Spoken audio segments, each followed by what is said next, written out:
नमस्ते दोस्तों आज हम जिस शख्सियत के विषय में बात करने जा रहे हैं उनका नाम है शहीद भगत सिंह। जी हाँ दोस्तों, सरदार भगत सिंह जो थे वो बहुत ही छोटी उम्र में हमारे देश के लिए बलिदान हो गए थे। और सबसे बड़े देश के क्रांतिकारियों का यदि नाम लिया जाता है तो शहीद भगत सिंह का नाम उसमें सबसे ऊपर आता है। तो दोस्तों ऐसे क्रांतिकारी भगत सिंह जो कि पढ़ने लिखने में भी बहुत तेज थे, क्रांति की गतिविधियों में भी बहुत आगे थे और अंग्रेज जिनके नाम से डरते थे, कांपते थे, ऐसे भगत सिंह के विषय में हम सभी लोगों ने उनकी जीवनी में पढ़ा है। लेकिन एक चीज दोस्तों जो बहुत कम लोगों को पता है कि उनकी मृत्यु के बाद उनके साथ क्या हुआ, वो आज हम लोग इस वीडियो के अंदर डिस्कस करने वाले हैं। दोस्तों हम सभी को पता है कि भगत सिंह को जो है वो अंग्रेज़ों ने फांसी दे दी थी और फांसी उनकी हो गई थी। उसके बाद हम सभी लोग उनकी पूजा करने लगे। भगत सिंह क्रांतिकारी के रूप में देश भर में जो है जाने जाने लगे।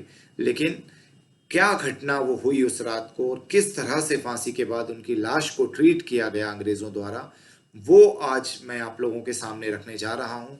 एक किताब है जो भगत सिंह की जीवनी है जिसको मैं पढ़ रहा था। उस पुस्तक के अंदर जब पूरी जीवनी मैंने पढ़ ली तो अंत के 2 पेजेस देखकर आपकी रूह कांप जाएगी कि क्या इस क्रांतिकारी के साथ अंग्रेजों ने किया। तो मैं बिना कुछ कहे हुए उस पेज को, लास्ट पेज को, जब भगत सिंह फांसी पर झूल रहे थे, उसको पढ़कर आपके सामने सुनाना चाहता हूं और आप भी जानिए वो सच जो आज तक दुनिया से छुपा कर रखा गया, जो हम लोगों से छुपा कर रखा गया, जो बहुत कम लोग जानते हैं।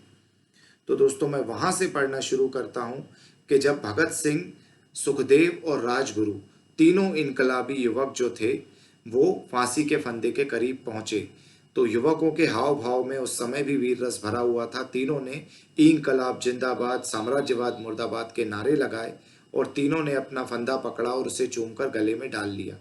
जल्लाद से फंदे को ठीक करने को कहा। भगत सिंह के मुंह से निकले शब्द सुनकर जल्लाद जैसे क्रूर व्यक्ति का हृदय भी कांप उठा।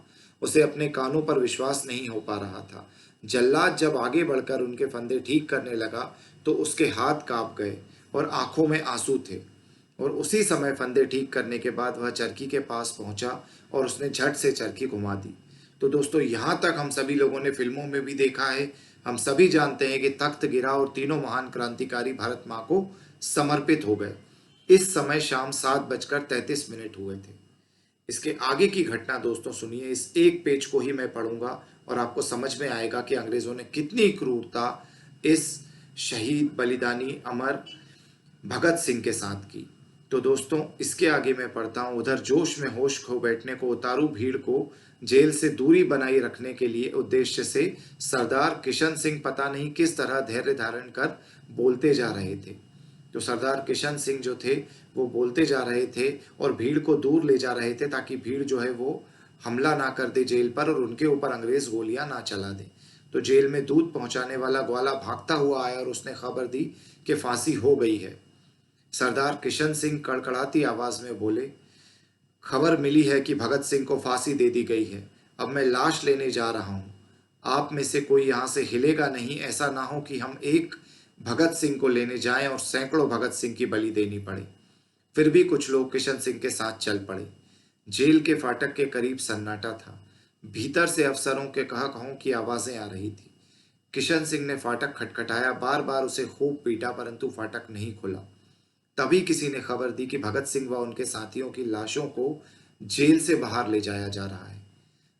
ध्यान से सुनिएगा दोस्तों, भगत सिंह व उनके साथियों की लाशों को जेल से बाहर ले जाया गया है।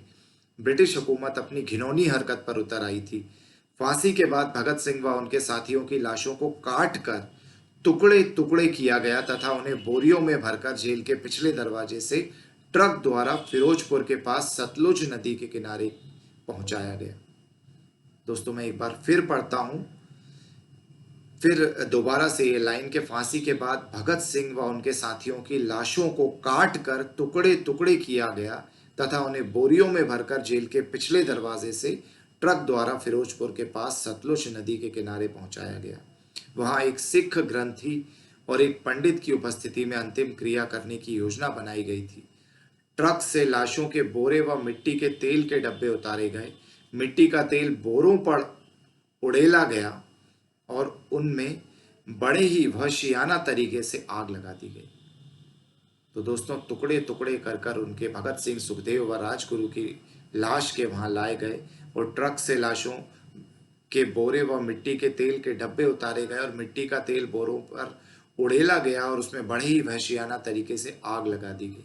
आसपास के गांव वालों तक उड़ती उड़ती जब यह खबर पहुंची तो वे मिलकर दहा स्थल की तरफ बढ़े। तब फौजियों ने हाथ में मशाल लिए गांव वालों को अपनी तरफ आते देखा और उन्होंने जल्दी जल्दी अध जली लाशों के टुकड़ों को सतलुज के पानी में फेंक दिया और ट्रक में बैठकर भाग गए। गांव वालों की भीड़ ने सतलुज के पानी में से लाशों के अधजले टुकड़े ढूंढ ढूंढ कर निकाले और उन्होंने विधिवत दाह संस्कार के लिए उन्हें एकत्रित किया। अपने जीवन की अपेक्षा अपनी मातृभूमि को अधिक स्नेह करने वाले सरदार भगत सिंह इस तरह अपनी भारत माता को स्वतंत्र कराने के लिए, जनमानस को जागृत करने के लिए जानबूझकर मौत के मुंह में कूद गए और सदा सदा के लिए अमर हो गए। इनके इस बलिदान की कीमत नहीं आंकी जा सकती। वे वास्तव में क्रांतिवीर, स्वतंत्रता सेनानी है। तो दोस्तों ये वो कहानी है जिसको सुनकर आपकी रूहें कांप जाएंगी कि एक 23 साल का बालक जो क्रांति करता है, क्रांति के लिए कूदता है देश को आज़ाद कराने के लिए, उसके सपोर्ट में सारे के सारे युवा देश के खड़े हो जाते हैं, उसके सपोर्ट में सारा देश खड़ा हो जाता है। अंग्रेज इससे दड़कर एक दिन पहले उनको जो शाम को फांसी दे देते हैं और फांसी देने के बाद क्या करते हैं वो आपको मैंने अभी बताया कि उनकी तीनों की, सुखदेव, राजगुरु और जो है हमारे भगत सिंह, उनकी लाशों के टुकड़े टुकड़े कर कर ट्रक में भरकर सतलुज नदी के पास पेट्रोल डालकर, घासलेट डालकर उसको जलाने का प्रयास करते हैं। और जब गांव वाले ये देख लेते हैं तो वो लाशों के टुकड़ों को पानी में फेंक देते हैं। फिर गांव वाले वो टुकड़ों को इकट्ठे कर कर और फिर उसको जो है दाह संस्कार करते हैं।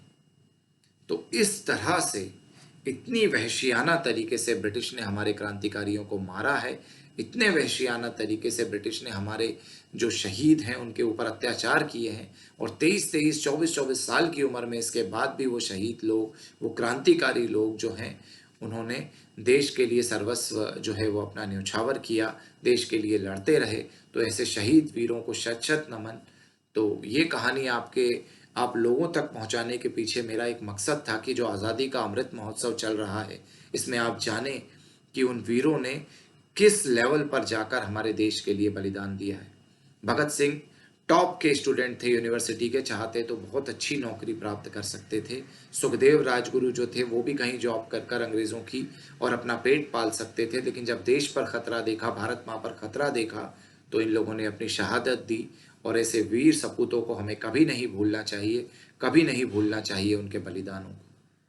तो इस वहशियाना हरकत के विषय में अंग्रेज़ों की यदि आप कुछ कहना चाहें तो आप कमेंट्स में हम लोगों से बात कर सकते हैं और अपने विचार रख सकते हैं और ज़्यादा से ज़्यादा लोगों तक इस विचार को पहुंचा सकते हैं, इस वीडियो को पहुंचा सकते हैं, जिससे कि वो जानें कि किस तरह की हरकत इन अंग्रेज़ों ने हमारे क्रांतिकारियों के साथ की है, जो दुनिया भर को आज ह्यूमैनिटी, इंसानियत और मानवता की शिक्षा देते फिरते हैं, ह्यूमन राइट्स की शिक्षा देते फिरते हैं। इस तरह की हरकत उन्होंने हमारे जो क्रांतिकारी थे उनके साथ की। तो यही मुझे इस वीडियो के अंदर आप लोगों से कहना था दोस्तों। धन्यवाद। जय हिंद, जय भारत।